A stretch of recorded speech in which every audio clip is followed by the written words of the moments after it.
Good evening, ladies and gentlemen, and welcome to Straight Up Talk Show with Earl Rush and Eileen Torres. Tonight, Eileen will go one on one with the famous, well known Artie Ramos. I got some things that I have to do today. So, as I said, I don't want to be flying solo tonight, so I'm going to get you straight to Eileen and Artie.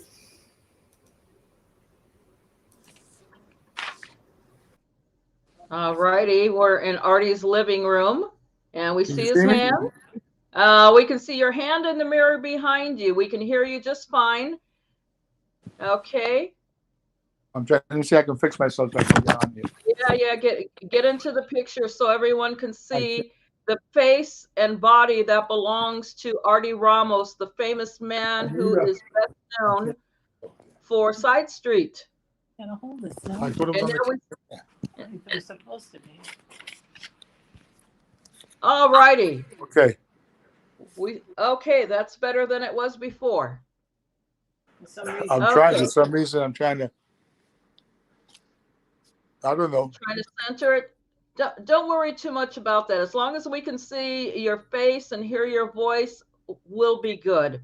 So for the audience that is out there, a lot of people may have not heard your name, Artie Ramos, and in fact, your name came up talking to Richie Bonilla.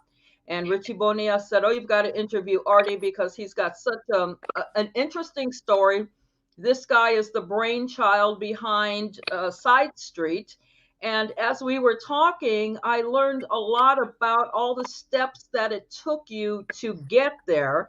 So what I'd like to do so that the audience knows a little bit about you is tell us where you were born and raised and what life was like in your neighborhood as a kid. Well, I was born in the Bronx, Lincoln Hospital. I first grew up in Fox Street between 163rd and Westchester Avenue. And back then in my time, we were good kids. We used to go to church a lot. Confession, because we committed a lot of sins. Okay. And then at the age of 13 years old, my mother, living with my stepfather, I had two brothers and two sisters. We moved to Soundview. And Soundview was like a country. We had apple trees, cherries, all this. We never were in a place like that. And then we moved to Soundview, and Soundview was a total different life. Go ahead. Okay, so Ed, what were your interests? My interest was that I was only 13 years old. I used to, how can I say this? My stepfather was an auto mechanic. He used to bring cars to the house. I started learning how to do auto repairs. And then we used to play a lot of basketball, and then we started playing stickball. Mm-hmm. And it was wonderful. Then there's two Spanish families living across the street from us, and this family lived with their in-laws, and we used to go. I used to go knock on the door and ask the guy's wife, Iraida, can Eddie come out and play stickball with us? And she said yes. And guess what? It was Eddie Palmieri. Oh my God! Back then, he used to play with Tito Rodriguez, and then when the musicians used to come to get him, they used to play stickball with us. We were kids. What did we know? Wow! That's how we grew up there. So that was your neighbor. Pretty cool. He was my neighbor. His brother lived across the street, also a block away from us, Charlie Palmieri. And we had fun. Were you into the music at that time, or not yet? Not really. Back in when we were kids, we weren't really into it. No, I really wasn't. I would hear music when we were living in Fox Street. My stepfather had some friends, and they would come up to the house. It was like a trio playing un trio. Mm-hmm. And they would sit in the fire escape, and I used to love Bomba Plena. Zoom, zoom, zoom, zoom, zoom, ba, ba. That was my favorite record as a kid. That was the music that I heard then. And it was also rock and roll. Yeah. That was our music. That was your music. So as a kid, were you a good student? Honestly speaking, no. Honestly, no. Okay. I was I graduated junior high school. Then I was living in the streets. certain people took me into their homes. I was then living in my grandmother's house, and they took me to Samuel Gompers. But when I went to Samuel Gompers as an auto mechanic, I already knew what they were teaching because my stepfather taught me all of that as an auto mechanic. And we were playing a lot of hooky. Back then I was not going to school, going to parties in everybody's house, this and that. And then one day the not the principal, but one of the or what do you call it, superintendents of the school, whatever, called my mother in with me, and they told my mother, either you take him out or we throw him out. And I had to be taken out of there. I don't remember really what happened after that, but I ended up living in different places. I moved in with my father. He never wanted me or us there, whatever. He tried to put me away. And I had to walk about 5 miles, or about 6, 7, 8 miles to go to court because he didn't give me any money to go to court. So I go back to Soundview, and there's an ex-cop there. And he says, Tony, I got to be in court downtown, this and that. Get in the car, kid. I said, okay. Took me downtown, gave me some money, and said, when you get out of there, you come to my car. If I'm here, you wait for me. If not, you go back. So he helped me. He was always telling us, if we do anything wrong, you got to answer to me. If you needed my help, come and see me. My friend's family took me in to live with them, and the rest is history, I can say. I was driving some cars that friends of mine stole. I said, I can't do this any longer. And I joined the military. What branch? I joined the Air Force. How was that? 17 years old. I was okay. I came home one day, and my girlfriend, who I met when we were giving parties in my friend's basement, because I told you we started a club called The Bachelors. We would charge the guys 75 cents, the girls 25 cents. I was the DJ and the bartender. And the promoter.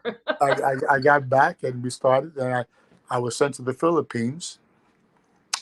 And when I went to the Philippines, I was there. I was the youngest guy in the base, the newest guy. And I didn't go to town.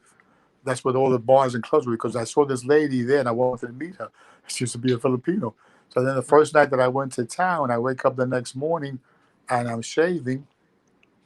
And the Southern guy comes up to me and tells me, hey, Ramos, we heard you went to town last night, boy. Where did you go?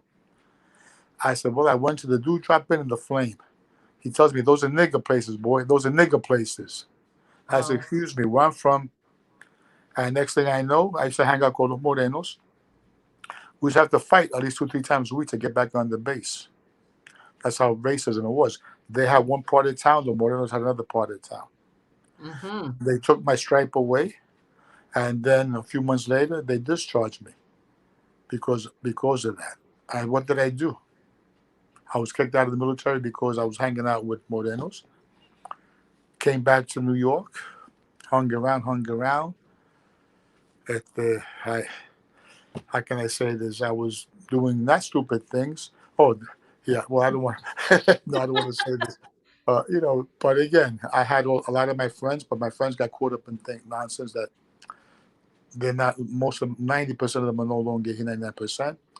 And then I met my girlfriend, who was still there, and her foster parents wanted me to marry her. I says no. They even bought me an apartment furnished. I said no. Then I said, I married her because I got tired of walking her home. You make that sense? Oh, wow. How long did that last? We were together, living together for 17 years. Oh, wow. Yeah. Then I had other, vessels. We had fun. Then when I tried to become a cop and I passed the test and whatever, but they gave me a hard time. What made you want to become a cop? Made you want to become a cop? When I was a kid, I used to watch this show called Boys Town USA, and that was about priests who took all these homeless children to a home. So when I was a kid, I wanted to become a priest, a mechanic, or a cop. So I became a mechanic. I became a cop. Okay, you left I wanted out, huh? Well, I wanted to work with, since I was living in the streets and I saw what went on in our lives. My mother and stepfather put my brother away in a reform school when he was only about 12, 13 years old. Wow. We had a very hard life. Anyway, so I worked in the laundry. I was driving around and I get into an argument with the security guy. My boss tells me, "Hey, Artie, he's just doing his time. Can you see me?" I can see you. Okay, and I went to the they told me to speak to this man. I spoke to him and he helped me. He helped me get on. He went to these people and said, "What are you doing to this kid?" And I became a cop. Like I said, I was I was working in the Bronx in the precinct. And one day, me and my partner, who's a colored partner, we're walking up City Island, and this car drives by and they take shots at us with a BB gun. Thank God nothing happened. One day we get a phone call and they Artie, go pick up the meals for the house. I said, "Why? I can't." He said, "Why? I don't have any money." I said, "What are you, stupid?" So they put my partner and they call us into the house, the priest, and the sergeant gets all over our case because we wouldn't pick up the meals. I said, "Wherever we go, Sarge, I pay. I'm sorry." The next thing I know, there was a restaurant there, and the guy had a 1970 yellow Cadillac Eldorado parked there, double parked, bus stop and pump, and a expired plate and registration and an inspection. Gave him 2 summonses. The next day he's there, he comes out and insults me, tells me that he feeds everybody. I says, "Not me." They called my sergeant, whatever, and "What are you doing here?" I says, "Hey, this guy doesn't respect." They transferred me. But that was a good thing. They sent me to Spanish Harlem. My boss tells me to work with kids. Gangs, I didn't want to, but I tried it because a couple of the kids, they challenged us to a basketball game, and they beat us. So this priest who was starting a drug program, Father Raymond Hand, may he rest in peace, asked us to do some things in the church with the kids. So we had a basketball game with them. They beat us. Next thing I know, I put up a basketball league of 120 kids. Then I had another church. I had 135 kids in karate. And then I had 32 kids boxing. Wow. Getting kids off the street, huh? Yes. Then like I said before, I'm going to a meeting down in Harlem with the Spanish wrestlers. I stopped at my friend's restaurant, and this guy runs in that they're robbing the beer distributor across the street. I run out. Next thing I know, I fell. I thought I fell. I got shot. The doctor says a quarter of an inch more, you'd have been dead. Wow. We took over the Jefferson Park. We had a big festival there. It was crazy. We take 16 kids to Miami Beach, Florida in 1972. Had never been out of Harlem. 16 fights, we won 15. Wow, that's a heavy record. Yes. Then I started we started doing dances for the kids so they can, on Friday nights, the teenagers, we can go wrestle. And it was fun. Then my bosses they were a little jealous. I told you, I was named the New York City JCs. That was a Spanish American organization of businessmen. Back then, they had the Black Liberation Army and the Black Panthers, and they were killing police officers.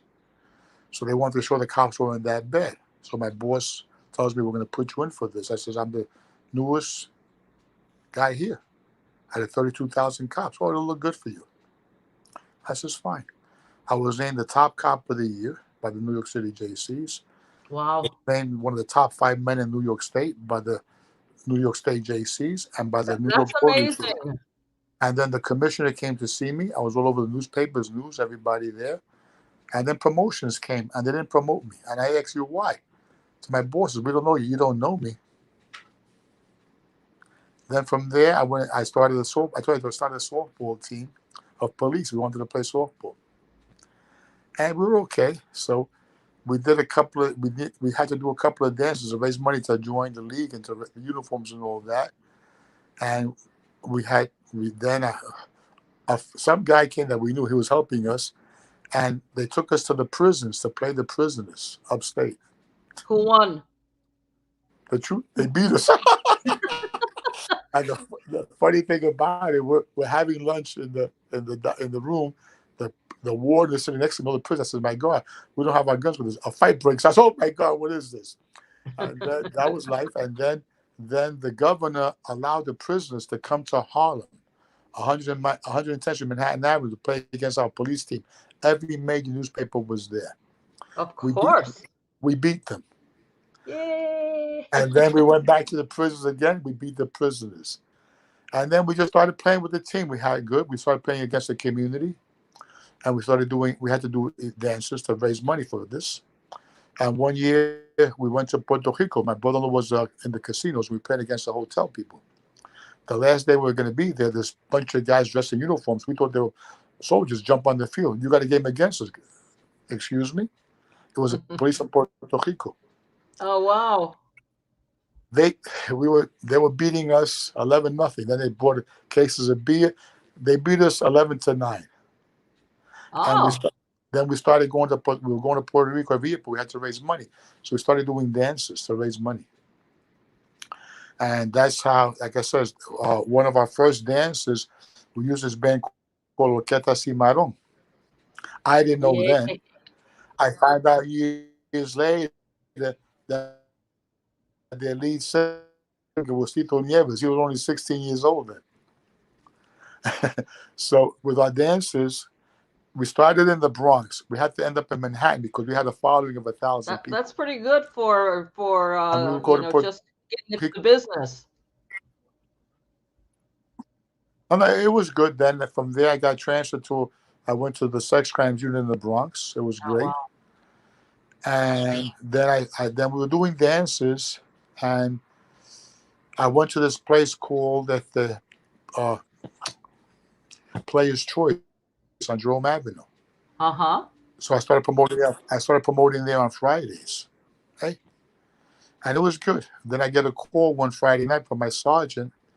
He tells me, Artie, you're being transferred. I said, what do you mean I'm being transferred? I was the only guy, Spanish person, working in that police unit covering the whole Bronx. We had just solved the biggest rape case. 5 guys breaking into the homes, tying up the children and men and raping the women. And I got transferred. Oh, my God. Jealousy. Wow. But hey, things happen for reasons. And then we started the softball team. Then my brother Georgie, may he rest in peace, because he got killed. I'll talk to you about that later. He took me to this place called Saturdays. Artie, let's promote. I said, what? Promote? I started promoting there. The first month, they tried to do it without me, and they couldn't. The band says, no, not without Artie.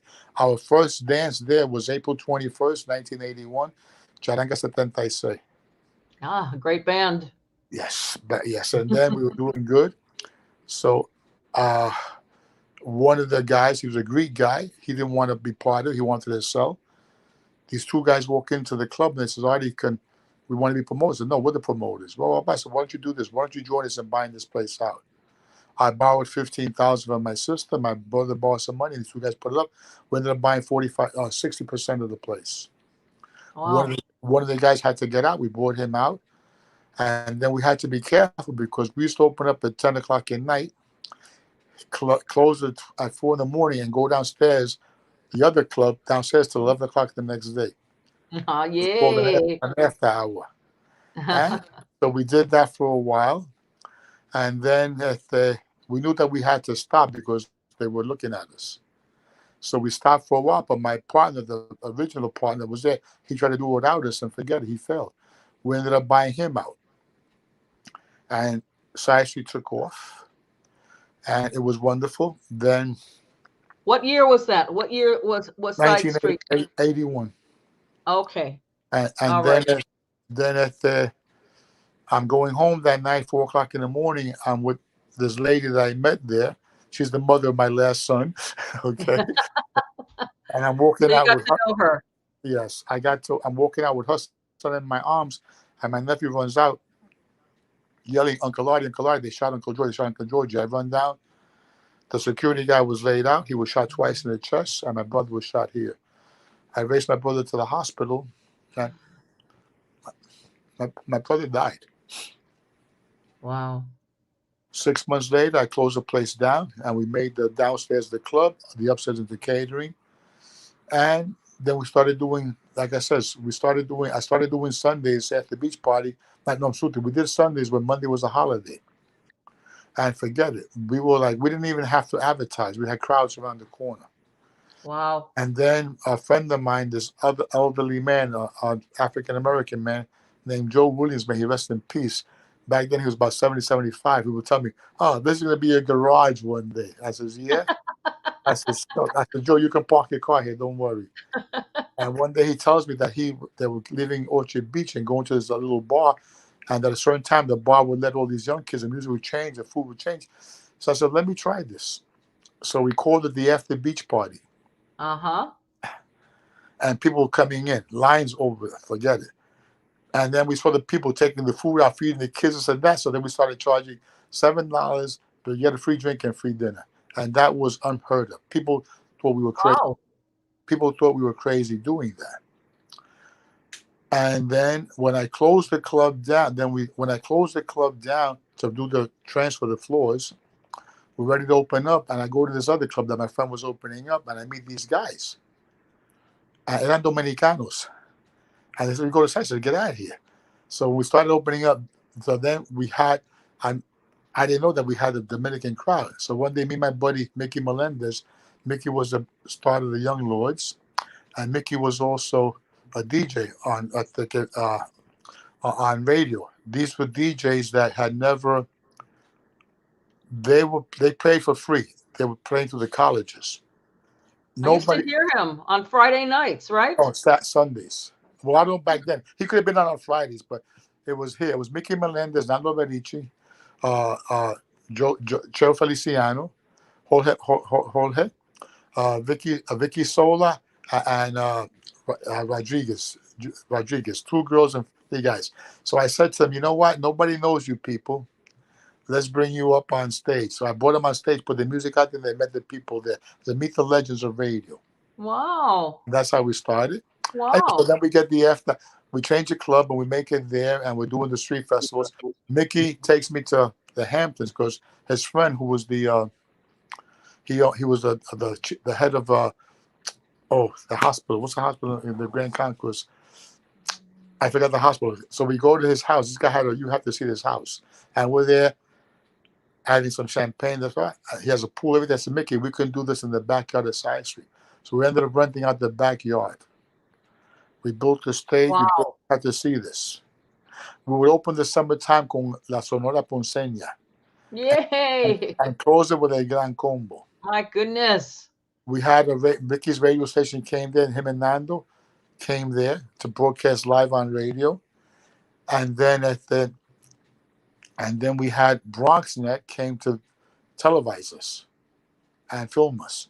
I had a friend of mine, Joey Vega. He used to be on TV, had a comedy show on television, and he was my MC and this other young lady. We had everything recorded. But the guy that recorded moved to California. We lost it. But we had everything there in Side Street. Well, you know what? I want to interrupt you and see if we can get one of the videos from Side Street on, yes. so that people can get a taste of the flavor that you presented. So I hope Earl is still there, ready to throw on the first video. If he's not, we'll wait until he comes back.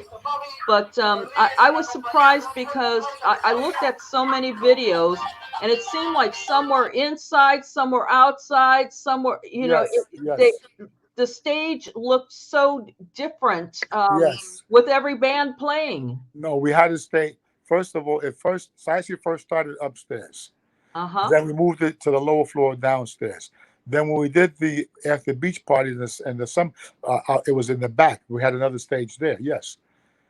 And then we.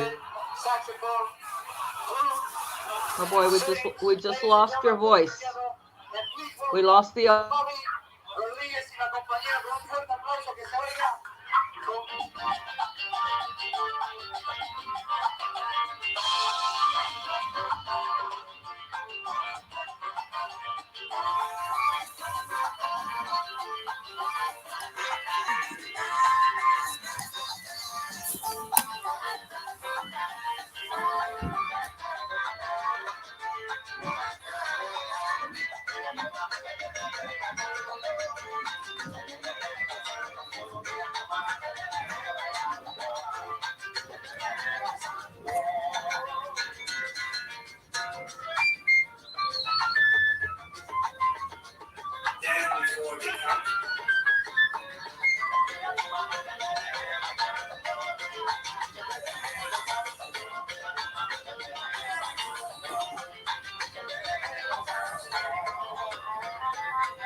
Okay. All righty.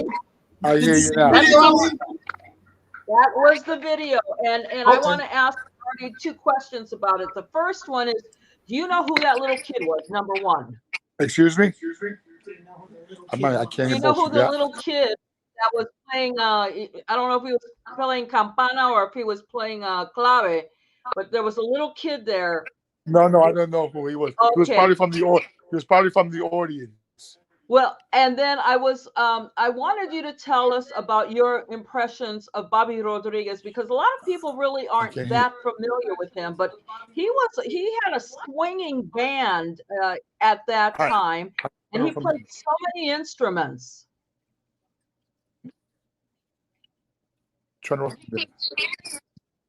Bobby was one of the best.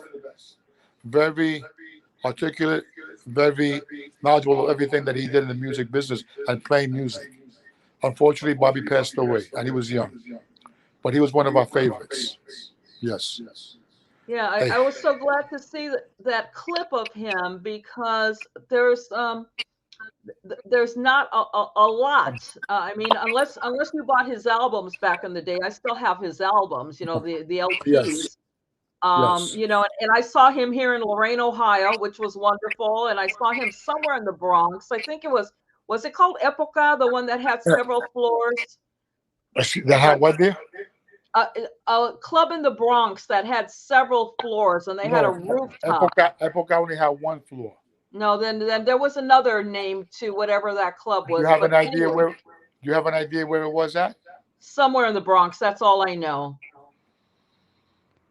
And it was in about 1980. About 1980, maybe 1981. But anyway, that's neither here nor there. But my point is that Bobby Rodriguez de la Compañía had a very distinctive sound, and they they brought back some of the old songs and made them new with their own style. And I'm so glad to hear that he was one of your favorites. Oh yeah, Bobby was very. Like I said, you had some musicians back in the days that were they were real people. Okay, give an example. They had a party for one of my guys, Mickey Melendez, and Tito Puente was there, and I met Tito Puente. I met him another time again, and every time I would see him, he would come and say hello to me. One day we're going to Victor's Cafe down Manhattan, this big restaurant, famous restaurant, and I walk in with my group, and in the front table was Tito Puente, Ralph Mercado, Celia Cruz, a bunch of people. So I didn't go bother him. I sat at my table. I get a tap on my shoulder. I look up. It's Tito, how are you? Artie, how are you? I said, Tito, I didn't want to go bother you. Says, Artie, you never bother me. That's how humble that man was. Another humble person, Ray Barreto. I called him one day. I said, Mr. Barreto, how are you, Baba? Excuse me, Artie. My name is Ray. I said, what? As Ray, we're doing an event and we want to honor certain musicians, and you're one of them. As Artie, I don't play that much salsa no more. It would cost me just about to perform. I said, Ray, I don't know. That man came, sat down in front of the stage, very, very humble. Everywhere he would see me, would come up to me. Here are people who were super. Okay, but that's how he was. Yeah, you look at these people. Hey, it's unbelievable. Bobby was one of them. There's a lot. Like I'm saying, it goes back. We had them all. Anybody that you particularly remember that blew your socks off? Well, they all did. But one of them this was back in the 80s. I had a Maymar Miranda and Larry Harlow performing. And this lady oh boy. And they tell me, Artie, you can't stop her. Why? That's La Lupe. I said, what? La Lupe. So we let her in, and she got on stage with Maymar Miranda and Larry Harlow, and she performed. That's one of my fondest memories. Another one was there's so many of them. I met Joe Cuba one day when I was a cop, and something happened.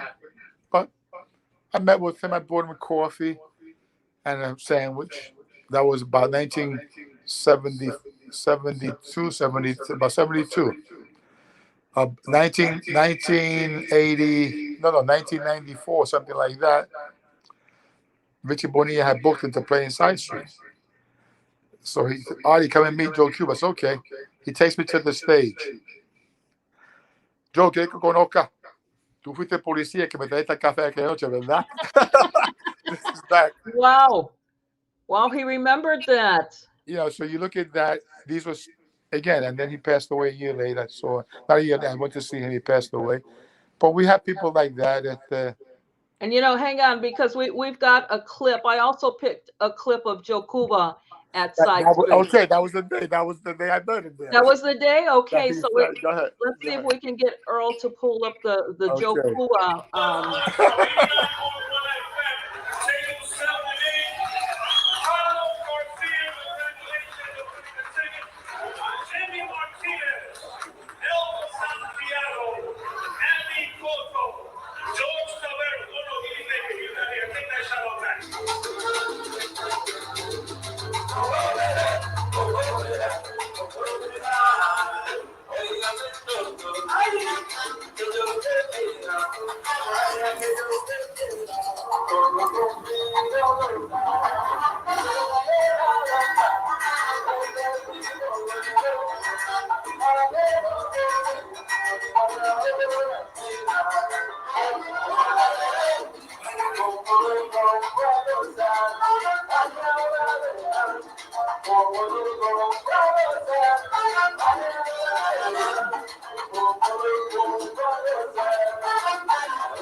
Let's see if we can get Joe Cuba. Eileen, you went out of order. You went out of order.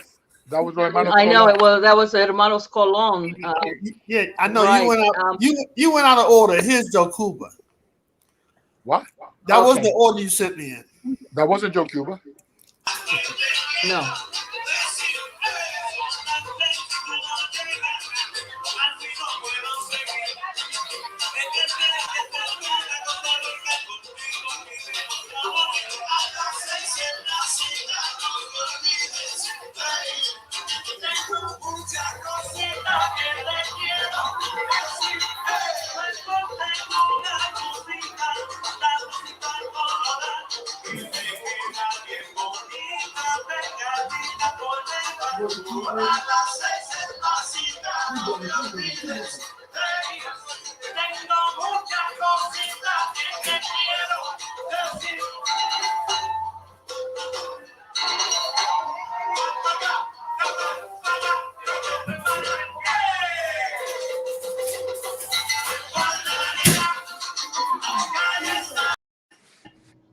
Okay, now we got Joe Cuba That up was there. Joe Cuba. Yeah, That's Okay. Sorry, Then Earl. that's all right.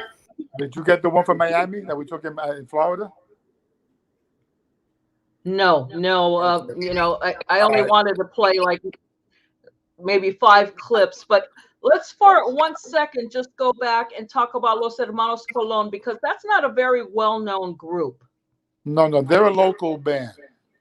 Let's go back in time, okay? Mm-hmm. Back in the days, you had your local bands. They were known primarily here in the city and around more or less the tri-state area. The other bands were known outside. They would travel outside the country. Mm-hmm. You had the Puentes, the Barretos, all these. Even though Barreto started playing more jazz than salsa, okay? You had the same thing with Palmieri. These bands would travel, but you had the local bands. Other bands that would travel that were known was Tito Nieves, El Canario, Jose Alberto. Those are the 2 bands that I used to have a lot, but they were from here. but they would travel. You had Los Hermanos Colón, Los Hermanos Moreno. You have Frankie Morales. He was with the Bad Street Boys. Right. He left them. He became Tito Nieves' singer. Tito Puente. No, Tito Nieves. He sang quarter with Tito Nieves. Oh. Then he sang, he was Tito Puente's singer for 10 years until Tito passed away. Then he started his own band again, which he still has. Okay? You have the charanga bands, which charanga is my favorite music. You have Charanga América, Orquesta Broadway, Típica 73, Charanga 76, Típica Novel, okay? I brought them to the stage in Side Street. And these are my fondest memories. I told them I had Charanga América, Broadway, and I forgot what other band. So Eddie, the leader of Charanga Broadway, Orquesta Broadway, ¿qué tú crees que tú eres? Pa' aquí, pa' allá. I says, por favor, hey, I made a copy of, my flyer was like the Daily News. I had two shadow boxes for the heavyweight championship of Charanga. America meets Broadway. ¿Qué tú crees que tú eres? They were on stage. Then at the end of the night, Eddie said we're going to leave the stage. He comes back, and he got on there and played the hell out of the flute. And at the end of the night, he tells me, well, ¿quién ganó? ¿Quién ganó? Oh, we didn't hear. We didn't hear who you said. Who won? Who won? I told him, you know who won? The people won. Yeah, that must have been some show. Papa, you don't understand. We'll get that board with my Papa. I says, you know what? You're right. So the next flyer I make the map of the United States. America meets Broadway. He comes to see me, ¿qué es esto? I says, bueno, esa Charanga América. Tú eres una calle pequeña en América, coño. Oh boy, I bet he didn't like that, huh? But they used to battle it out. But I love Charanga. I did the same thing in Orchard Beach once with Conjunto Clásico and Conjunto Imagen. Put them against each other. Wow. Yes. But these were Clásico was known. Conjunto Imagen wasn't known like these other bands were. They didn't get enough publicity outside the country or whatever, outside the states or whatever. But that's what we had. Well, Imagen is a swinging band, Yes, the Imagen is. What, man? Yeah, Imagen is. I'm taken away from. Excuse me. Imagen is one of the top conjuntos there is. I love them. And they've been around for a long time. They've been around, I think, 30 years now. Yeah. The anniversary. America, Georgie is also his wife, so they don't perform like that anymore. I miss them. Broadway is not doing that much. Well, right now, what we have in New York, we don't have any clubs. Yeah. Okay? Yeah. We don't have clubs. How do you feel about that? And there are a lot of young bands with young people out here, but they don't get the promotion that they need. Because again, it's not what it was years ago. No. I would love to go back in time and bring it back out again. We have to keep our music alive because for the next generation of people. And like I said, you do have a lot of young musicians, but they're not getting the attention or they're not getting the publicity that they deserve. And again, there's no place to play. No place to play. Everyone has to produce their own music. They have to distribute it. And it's a very tough road for them. Exactly right. Like I said, I look at Frankie Morales. I look at Hermano Colón. This, you have it. Conjunto Clásico doesn't play that much around here. There are quite a few bands, but again, it's hard. It's not easy. Well, it seems that the only place that a lot of the very well-known bands travel to frequently is Latin America now. That's what it's Europe.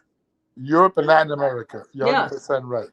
Yeah. Again, and it hurts. Like I said, I thank God the time that He gave us. I was in Side Street on and off for 38 years. I sold it a couple of times. I got it back. Or like I said Oh, before, the most famous non-Hispanic or non-Latino or whatever white guy was that Michael Keaton, Batman.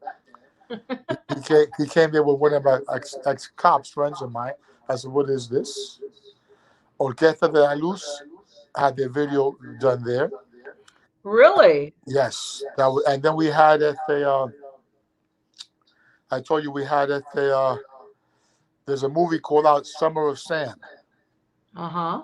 This is a movie about Sam Berkowitz, who was going around killing couples in their cars. This is back in the middle 70s. Mm-hmm. And they filmed that in Side Street, that movie. Wow. Yes. That was like, forget it. And then when we were speaking before, I told you back in my early days, this kid rented an apartment from us. I ended up recording. His name was Jazzy J. He started recording hip hop up there. That was there.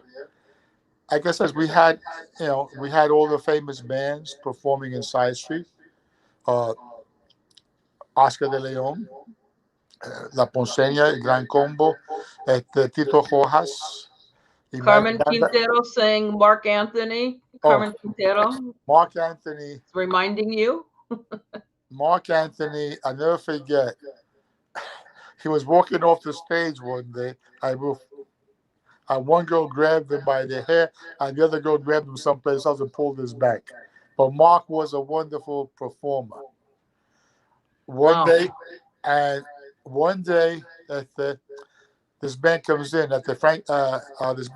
Ray Ruiz, and there's a guy singing coda with him.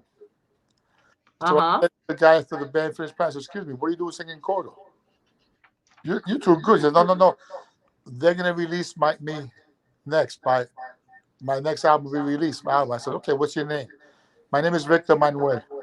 I says, Victor, come here tomorrow. I forgot it was the next day or the following week. He shows up. I had Mark Anthony on stage. I says, Mark, can you please introduce this young man? He's from Puerto Rico about to the audience. He introduces Victor Manuel.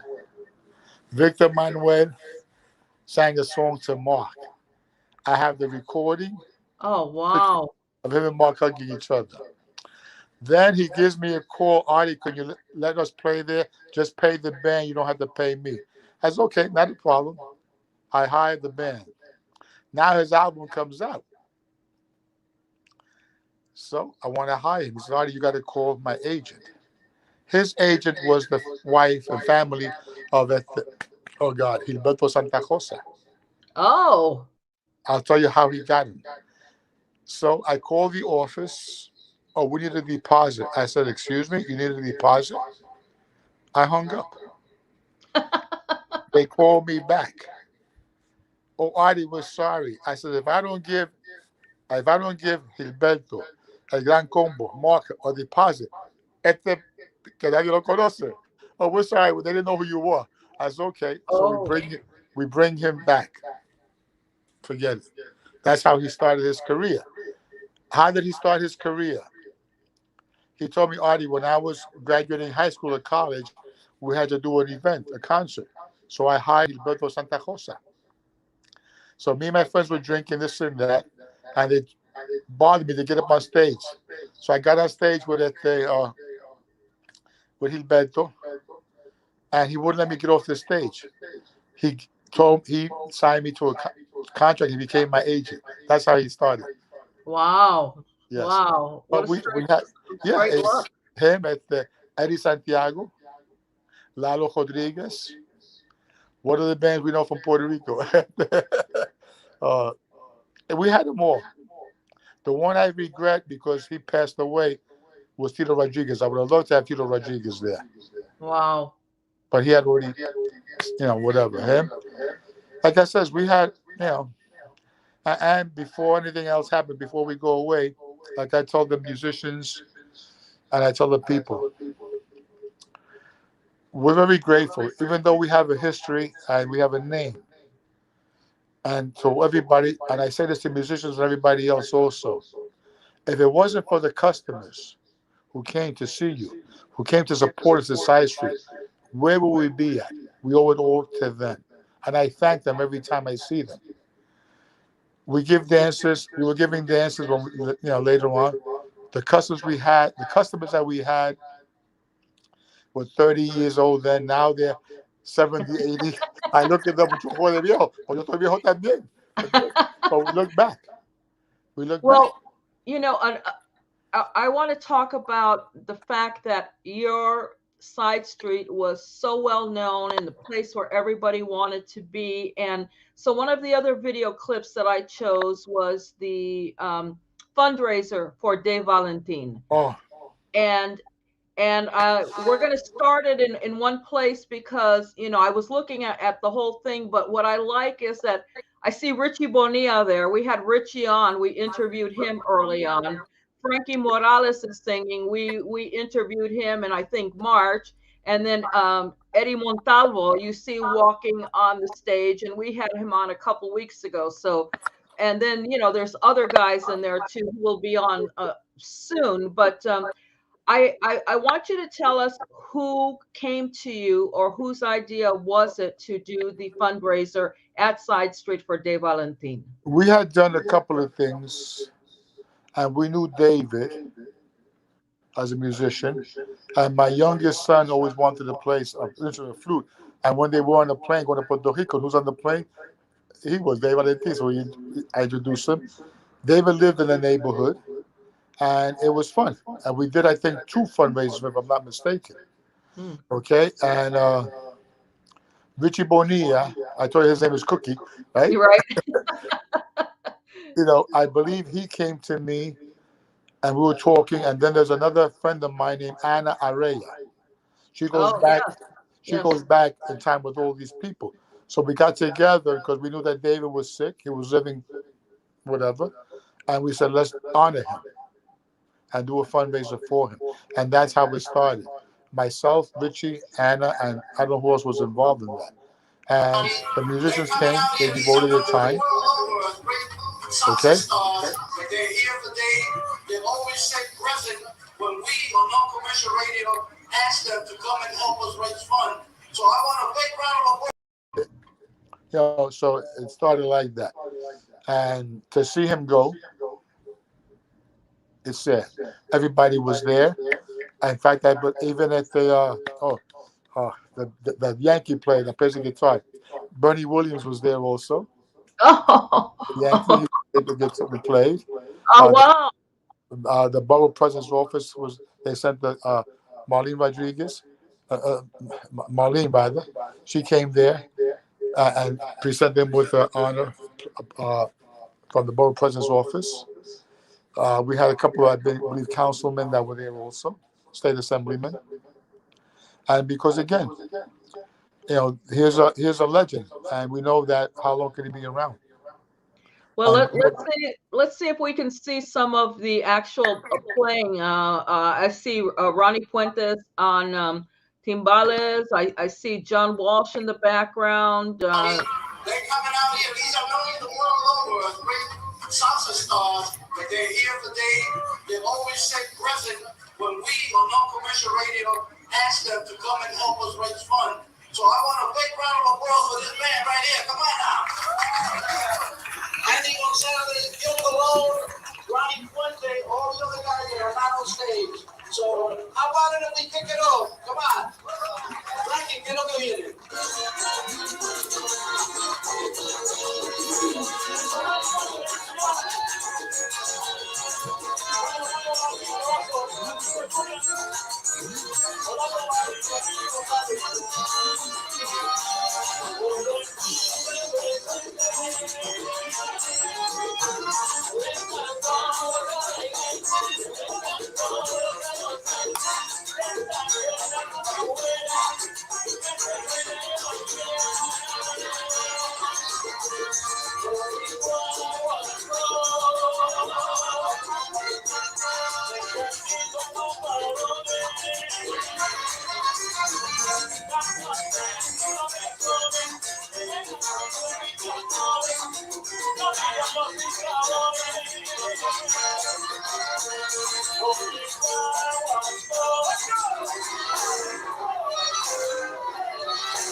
All right, that must have been a hell of a concert and dance that night. No, that was, like I said, it's something special.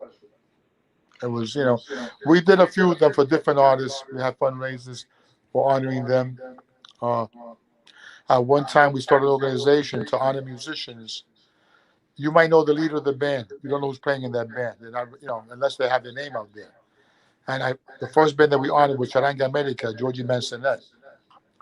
He's ill now, so was his wife. Oh, wow. I met Georgie when I was about 15, 16 years, about 15 years old. We used to hang out on Kelly Street. And about 4 o'clock in the morning, we were hanging out, a couple of us, and this guy would be walking up the block with this big thing behind his back. That was Georgie with his congas and walking up there on Kelly Street. So, but again, you look back, and we have to give recognition to these people. They're the life. They've been the life of it. Yeah. And it's hard. It's not easy. It's hard. Well, I want to switch subjects a little bit because I know after you retired, you did some things in Florida that kind of turned into something big. What happened? My daughter Rachel. We went to Florida, and she rented this house, timeshare or whatever. And me and my friends, a lot of my retired cop friends are there. So one night we went out. We went to this club, me and another cop. And we walking in. The security guy was a retired detective from New York, and he knew us. We walk in. We walk in, and the DJ, another retired detective from New York, he knew us. So we invited them to come the next day, have a little gathering, and some people were there. And some of my DJs from New York were there. They live there now. I said, "Artie, do a dance here." I said, "Get out of here. What, are you kidding me?" And we started talking. Oh, we got this place because we met the guys who do the old timers stickball dances there. And they had this little place. Not a little place, it fit about 220 people, 25 people. So they took me there. I said, let me see. So I speak to a couple of people. It's already, come on, let's do it. I said, okay, we'll do it. So I had a few of my friends selling tickets there. We promoted it, started promoting. And wow, it was working. Next thing I know, we go there and we had printed about 250 tickets or 300 tickets. We start getting calls. I had 3 or 4 people selling tickets in Florida for me. One girl sold about 160, 180. Another girl sold 120. Another friend sold 40. In New York alone, we sold about almost 300. I was getting calls from Puerto Rico, from California, from New York to go there. Thank God that this hotel had another room. So we had to move to the room. The only thing, they didn't have a dance floor. So we purchased the lumber and we made a dance floor there. Okay? And we had to stop the door we had to stop the door at 600. We couldn't fit anybody else in there. Wow. That was one of my fondest memories. And then there's this customers from Side Street. There's a man called Carlos Cha Cha Cha. I call him Carlos Charanguero because I like charanga. Okay? And this lady, Socorro Hunter. Back then, she was about 82, 83 years old. And Cha Cha was about the same age. So I go to Cha Cha's wife. I says, is it okay if he can dance with one of another lady? She knew them. She says, yeah, it's not a problem. So I introduced him. I says, this is El Padrino de Side Street. Carlos Charanga, and La Madrina, Socorro. And they're going to dance this record. Esta noche yo bailo con ella. Oh, wow. So they're dancing. You got to see it. I wish you would have seen this so you could show it. They're dancing. And unbelievable how they're dancing. Then I'm on the mic. I call Anna Ray. Anna, come on and dance also. Next thing you know, all the women in the place got up and surrounded this guy and danced the hell out of him. That's one of my fondest memories, to see people at this age still enjoying life. And if we can bring this to them, it makes me happy. We weren't looking to make money. It was just about, hey, but we did that. Yes. Having fun. Thereafter, You've got people sending love to you. Izzy Rodriguez. He's like, these memories will live forever. They were all amazing. A big hug for you, Artie. That's from Izzy Rodriguez. Gosh, we know that name. Carmen DJ Cisco. That's one of my famous DJs who was in Florida with me. He's like a son to me. These kids, all these people, the people that worked with me. I don't say they worked for me. I don't believe in that. They were like family to me. Okay. Well, they're here tonight. Like I said to everybody, without these people, we couldn't function. Without the customers, we wouldn't function. No matter who you are, whether you were the guy who swept the floors, cleaned the toilets, whatever, everybody was that important because we made it what it was.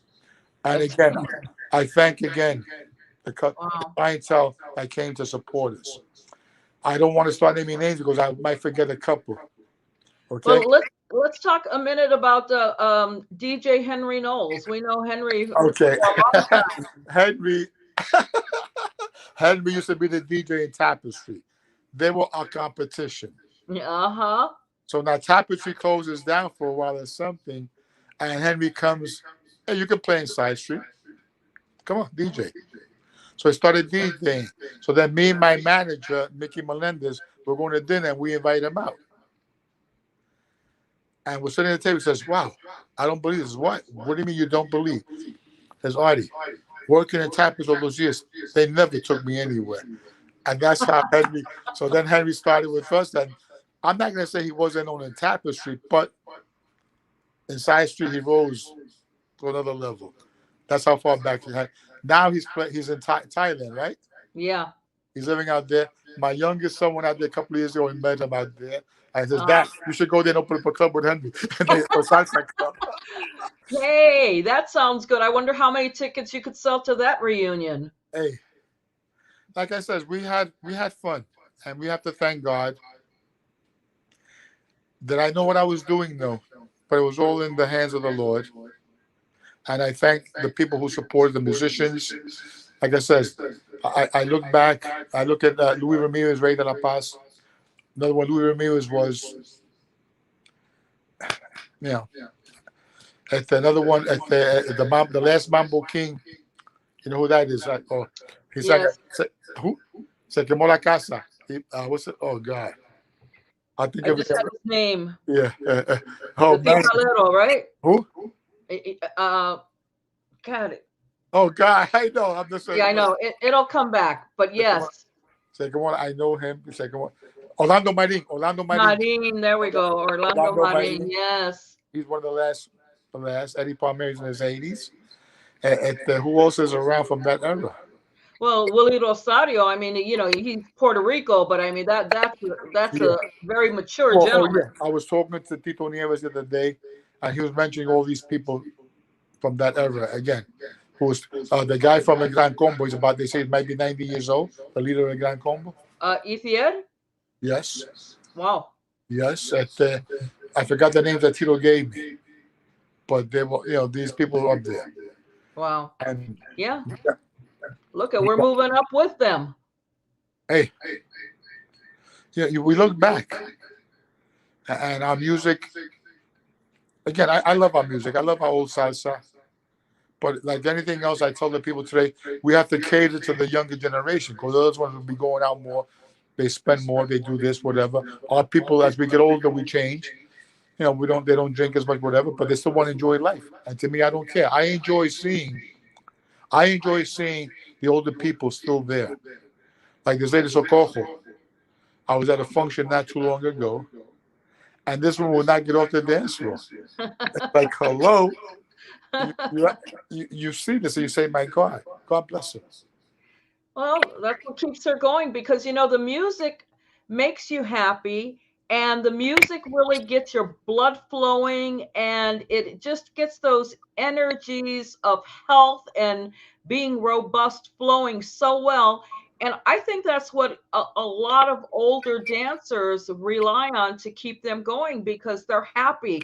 They have something to look forward to. They can dress up and look cute again. They have friends and admirers. So Well, this is when wonderful. we have these get-togethers, it brings people together, and it's true. Like I said, when I see them enjoying themselves, it's like, hello. And everywhere I go, they thank me. I said, no, don't thank me. I thank you. If it wasn't for you, we wouldn't be where we are. We wouldn't have gotten there. And this Isn't that the truth? is so, to me, it's so important to me. Uh, the happiness that we brought.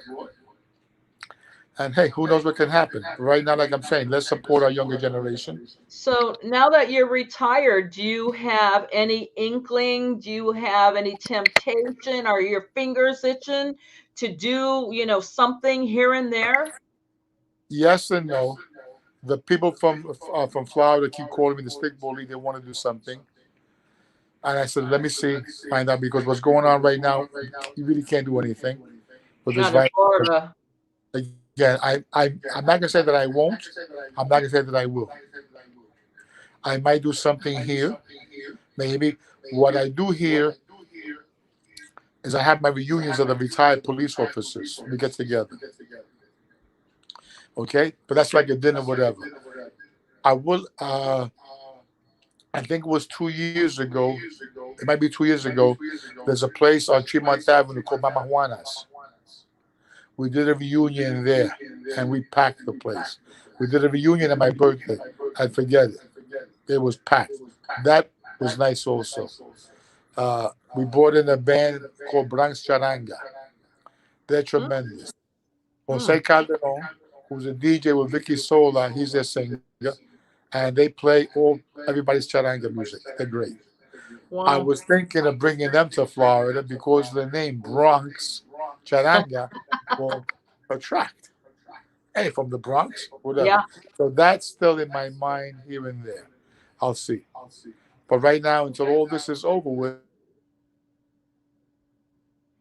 Well, you have to stay you have to stay very strategic about what you're doing because especially in certain parts of the country where vaccines aren't happening at a high rate and you're seeing COVID cases rise at an alarming rate, you have to be very standoffish about what you're going to do and where you're going to go.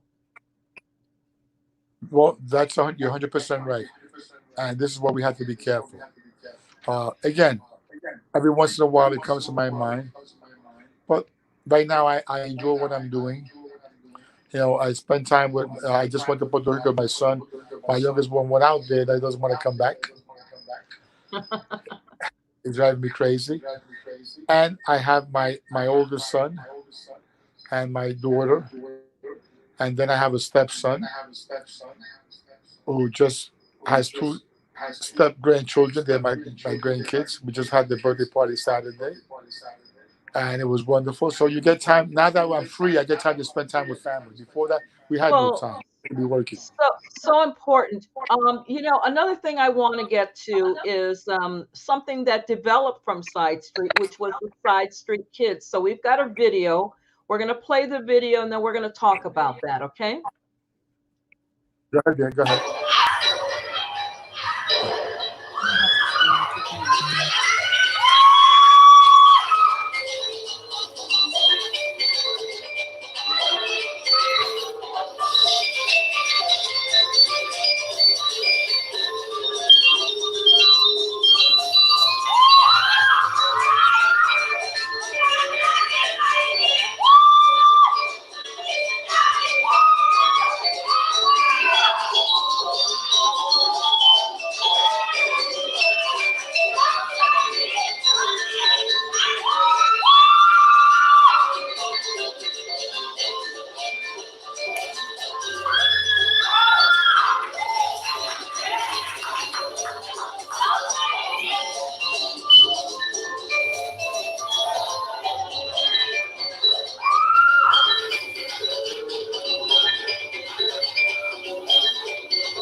All righty. So tell us about how the Side Street Kids developed out of your location.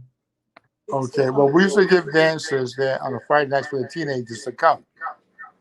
And then one day, a friend of mine at the David Melendez had a studio, and they had instructors there. And then I knew the instructors, whatever. And I had a friend of mine, Judy and Victor.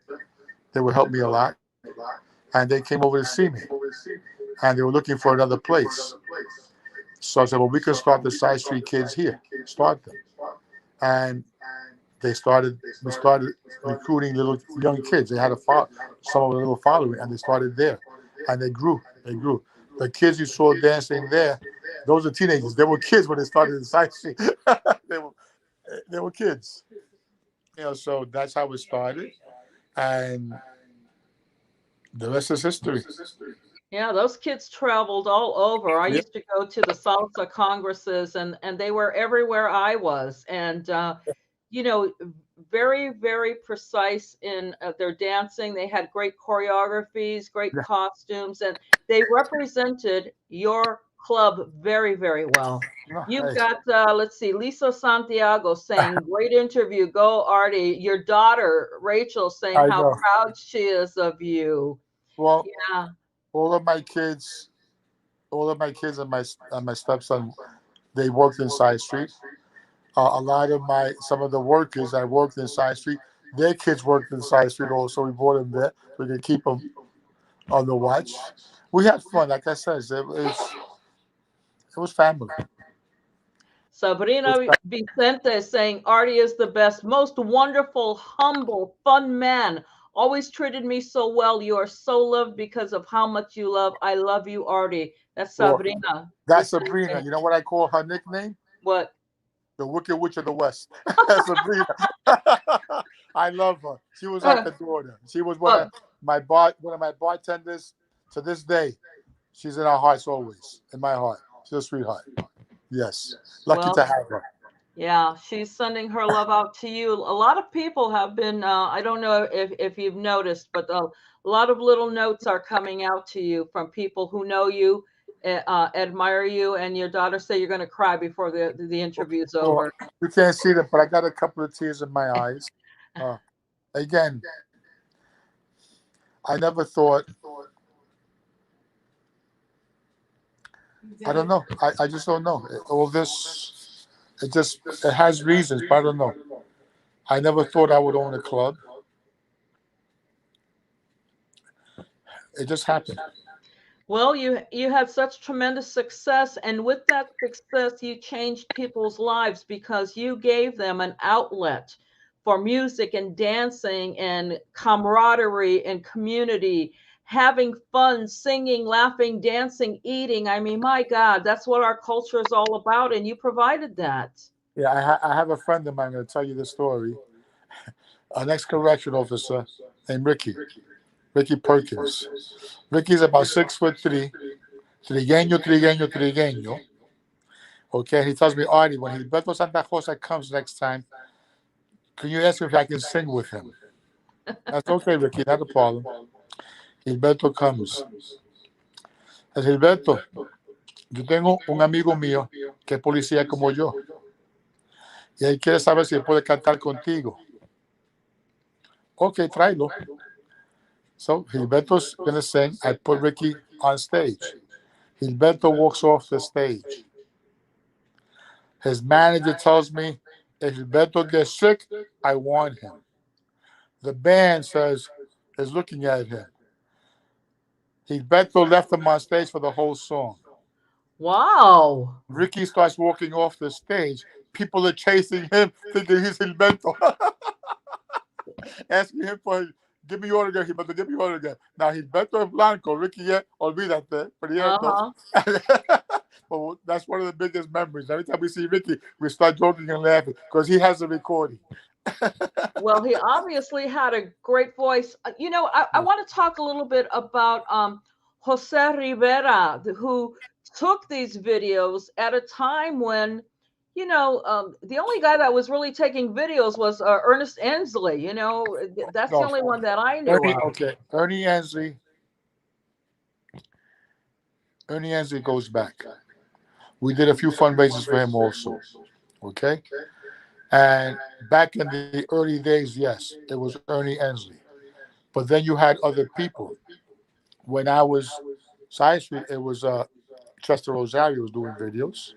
Hmm. Okay, I had other people doing videos before I met Jose.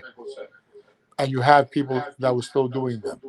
Jose does a lot. God bless this man, because he is a very strong supporter of salsa and doing these videos. But you had a lot of people doing them, and there's still people are still doing them. A lot of our videos that disappeared, and I'm trying to see what I can salvage, so I can, because we have reel to reel. Oh, Ernie wow. Ansley's last years, he was doing Orchard Beach. He was one of the founders of Orchard Beach back in the days. He Wow. would do Orchard Beach at the beginning Saturdays and Sundays. Then his last few years, I would visit him. We did a couple of fundraisers for him, Anna Ray, and other people, because they were very close. Anna was a dancing partner of his when he was younger. And Ernie trusted in me. Ernie was put in a nursing home. No, he was put in a nursing home. I would pick him up, take him to Orchard Beach. I had my DJs DJing there for him. And Ernie gave me power of attorney for certain things. And Ernie gave me his videos. Wow. Ernie gave me his reel to reels. And I'm trying to get somebody to help me to bring them out, because they're being destroyed. They're going to go to waste. Okay? I have pictures what Ernie took back in the days. And we're going back. He has a clip of the first time Machito ever played in this country. And he has the flyer showing that. Wow. He has pictures going back to those days. Ernie Ansley, may he rest in peace, but he was one of a person who supported our music, recorded these people back before they were ever known. We're going back to, I would say, the 50s and the 60s, if that. Wow. Okay? Yes. Ernie Ansley, a great person. Yes. And then Jose came along, and he seemed to be showing up in a lot of places, and he's documented a lot of He's the great all work. over the place. He's all over the place. Yes, he's all over the place. Hey, like I said, we have a lot of history.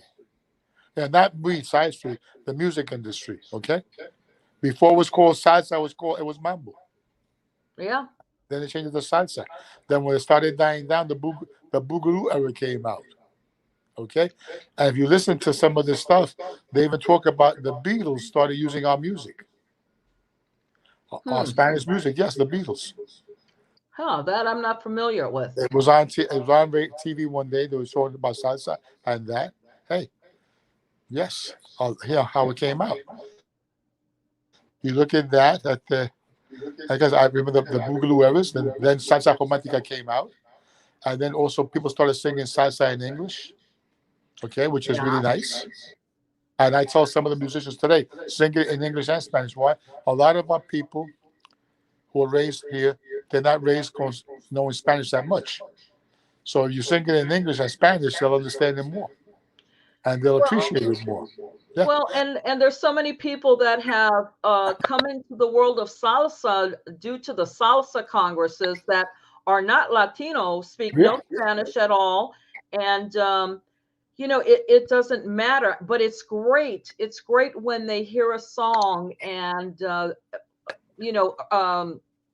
Ernie from Conjunto Imagen, he still does some songs in English. Yes.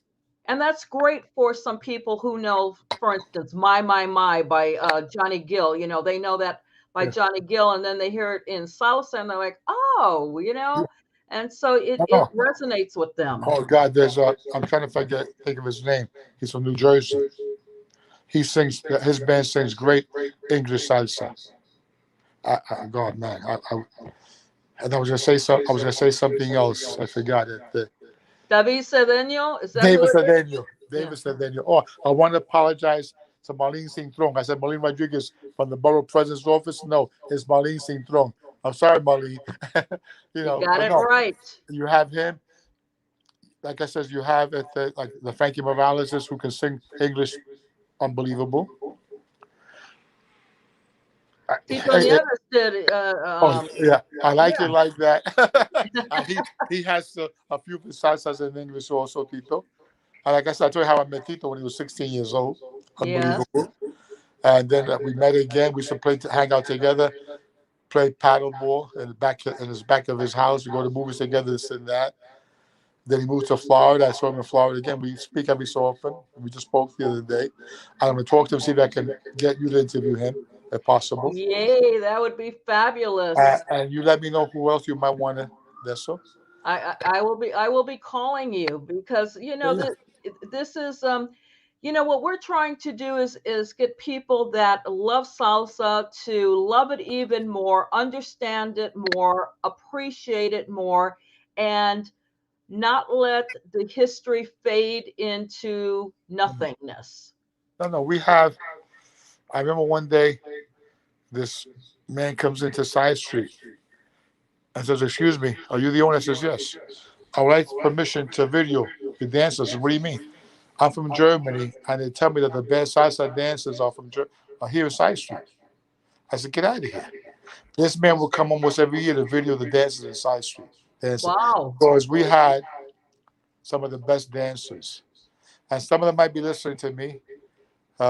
Miriam, a couple of our girls and our friends, they are salsero dancers. And we used to have dance contests in Side Street. And like I said, this is real dancing. When you see how these people dance. Anna Araya, another dancer. I can't mention everybody's names, but again, we had them all. Well, I'm sure they all went there. Now, one thing that I asked you before, and then Earl asked me to ask you, was about your connection to Mambo Madness. So when I was looking for photos of you, I saw you with the team from Mambo Madness, Nelson Flores and his team that did that great production at a theater. And many of us from DC and other parts of the East Coast went to New York to see that production, and there you are in the middle of it. So what is your role or your connection? Nothing. I don't know. Nothing. I remember Mambo Madness.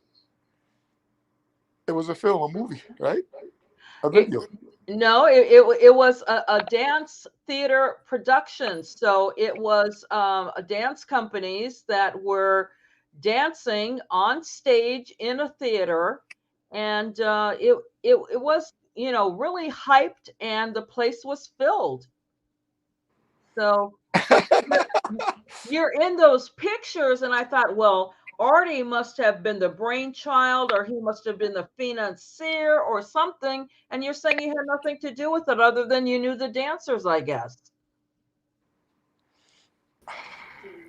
I remember certain things, and I think I told them something. I'm not sure. I don't want to say because I'm not sure if I did or not.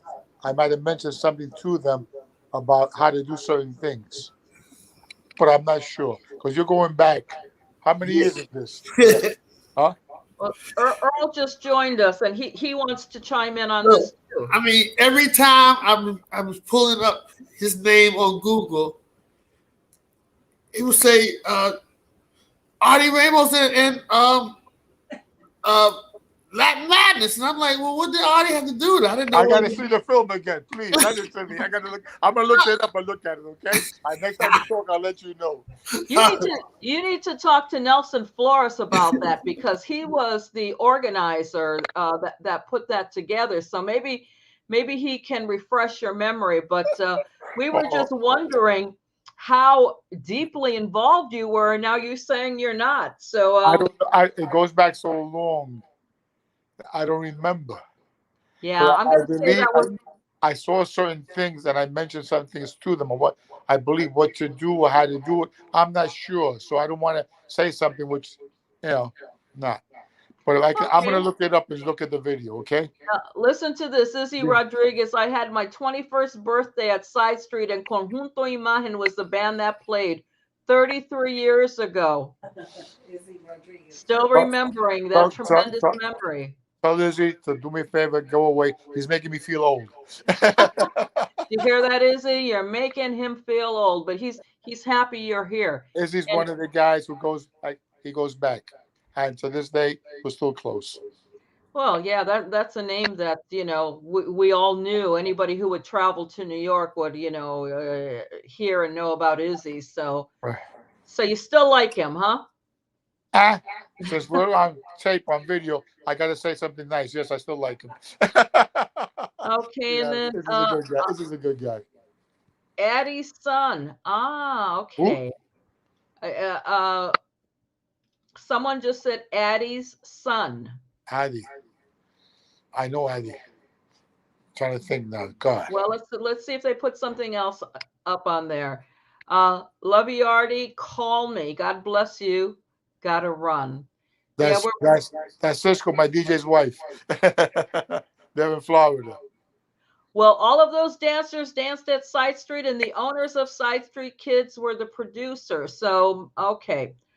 Well, we'll solve this mystery. The videos of the Side Street Kids was done by them. I had nothing to do with that. That was Well, and it looked like there were hundreds of kids that trained for the Side Street Kids. There were a lot. Hundreds. They lasted for years, and they went someplace else, and they changed the name to SS Kids, SSK, whatever. But people still do the Side Street Kids. Like I look back in time, and some of these so-called kids then would come to Side Street to say, Artie, can we have our baby shower here? Can we baptize our baby here? Oh. Okay. And I look at them and say, wait a minute. We already had like third generations of kids coming there. And we meet some of them. Oh, my mother used to go there. My grandmother used to go there. How cool. Hey, this year would have been 40 years that we. Wow, 40 years. And so you've been in the business for how long? I was there on and off for 38 years. Now, I want to let all the people who went to Side Street, who were a bunch of sinners, Side Street is now a church. It's a church. Oh. So they can come and confess, and they will be forgiven. Okay, it's been a church now for almost 2.5 years. 2 years. And I'm sure they don't have as much fun in the church as they had in the halls of Side Street. Well, I'm going to say something. About 2.5 years ago, or 3 years ago, when I went to Florida, one of the lawyers in Florida was a friend of mine. He was a district attorney in the Bronx, and we got together. And I said to him, I would like to turn Side Street into a church and become a pastor. He said, Artie, I can help you. I said, okay. But who's going to believe that I'm a pastor? And then he said, well, what would you call it? I said, I would call it Side Street to Heaven. Oh, that's cute. Well, I had that in mind. So nobody's going to believe that. Nobody's going to believe I'm a pastor. So this church came over and they took it over. They're from, they're not African American, but they're from Jamaica, something like that. And it's packed every weekend. You have to see how nice it is. Well, religion's a very big business. So you might have made a big killing in religion. No, I didn't kill anybody. But I'm doing okay. Okay. I don't want to be arrested for murder. Good. Well, next week we've got Frankie Vasquez, and the week after, on September 21st, we have Hermano Olivera. I'm sure they played in your place. Another great person, both of them. Oh, Herman and Frankie, olvídate. Great people.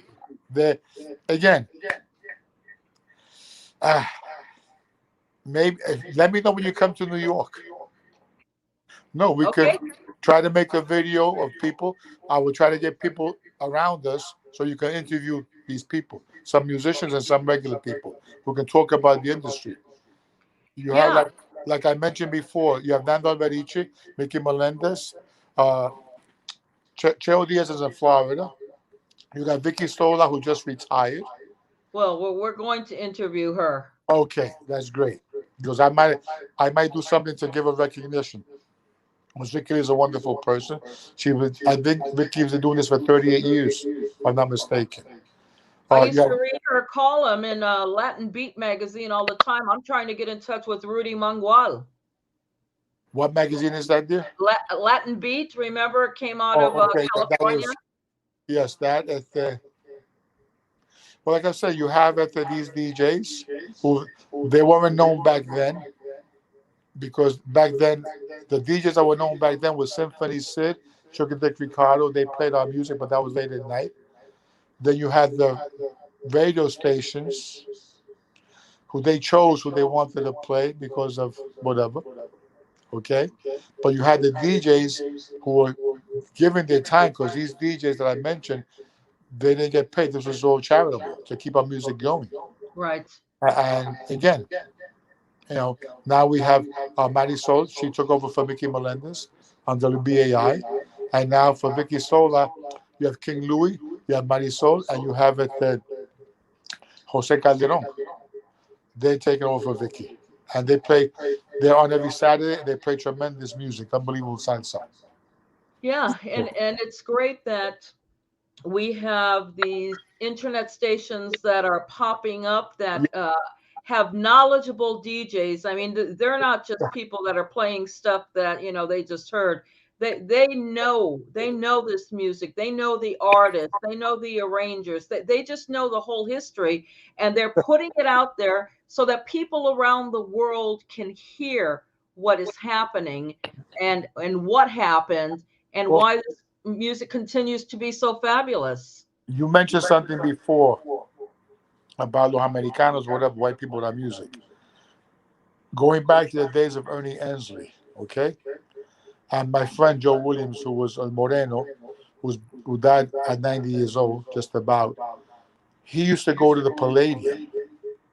And if you look back at those days, the people, I would say, the majority of the people getting in the Palladium eran Americanos, white people. Los judíos, they supported our music. Okay, How now, can you not? I mean, if you hear that music, it touches something inside of you. well, our music, like I'm saying, it's so inspiring.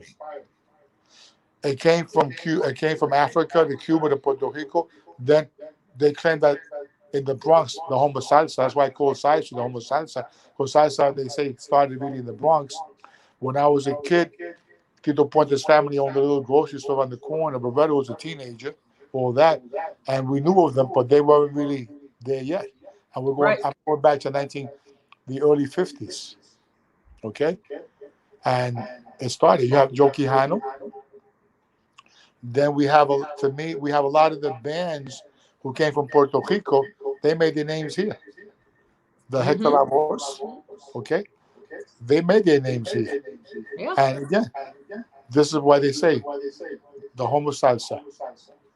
And we have to keep it going. Right now, they're trying to start a museum here, which I wanted to do something like that years ago, but things happened, we couldn't do it. And I hope they do, to give the history of our music to the next generations. So important. We can't let it die. And Artie, we're just about out of time, and so I wonder if there's any parting words you want to leave for us. Well, I want to thank you.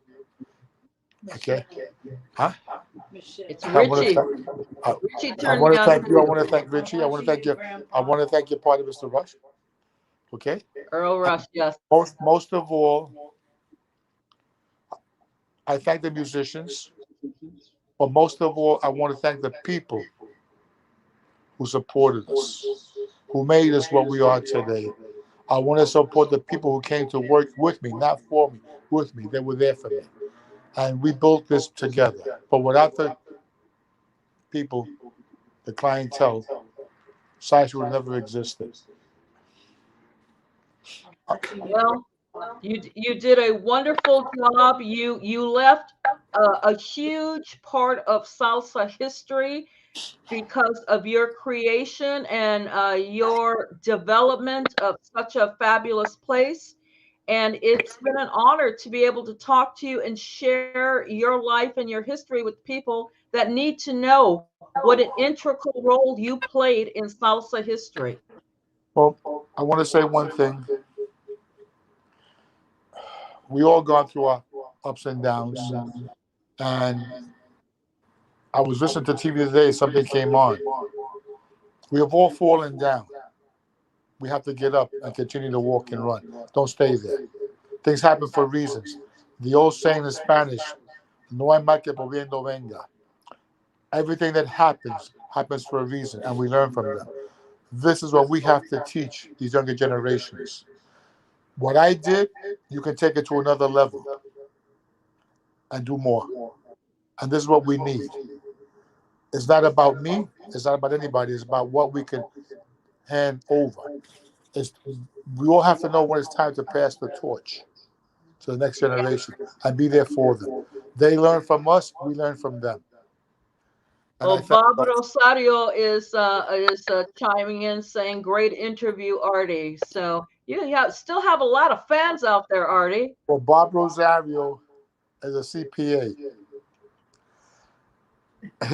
He was a CPA in South America, and my friend, the district attorney, brought him to Side Street, and I started introducing him to people. And Bob tells people that's how he started his business in Side Street.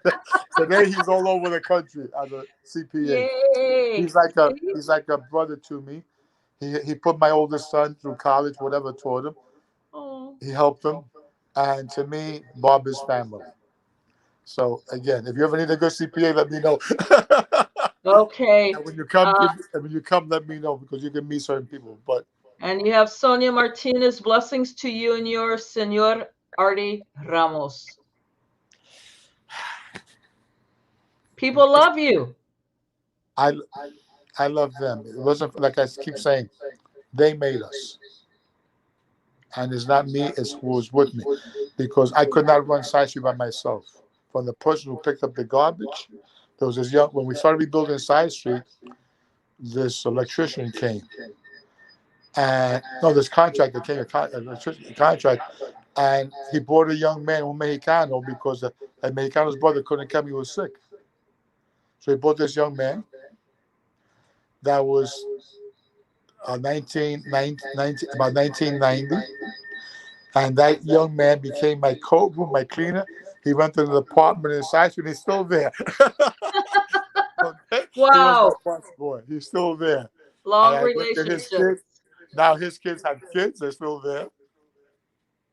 Hey, listen, I'm happy. I thank God. And hopefully you and I will meet. We'll get together again. We can bring more people. And if you do come to New York, we can go. Maybe one day we can go visit you.